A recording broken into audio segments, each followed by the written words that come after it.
The National Weather Service has issued Severe Thunderstorm Watch number 226, effective until 10 p.m. Eastern Daylight Time. This watch includes the following counties in North Carolina: Alexander, Avery, Buncombe, Burke, Caldwell, Catawba, Davidson, Davie, Ardell, Madison, McDowell, Mitchell, Rowan, Watauga, Wilkes, and Yancey. Remember, a severe thunderstorm watch means the conditions are favorable for the development of severe weather, including large hail and damaging winds, in and close to the watch area.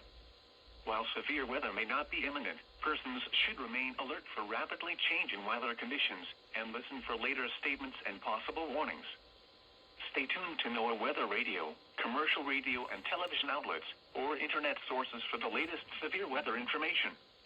Repeating, Severe Thunderstorm Watch number 226 has been issued until 10 p.m. Eastern Daylight Time for the following counties in North Carolina: Alexander, Avery, Buncombe, Burke, Caldwell, Catawba, Davidson, Davie, Ardell, Madison, McDowell, Mitchell, Rowan, Watauga, Wilkes, and Yancey.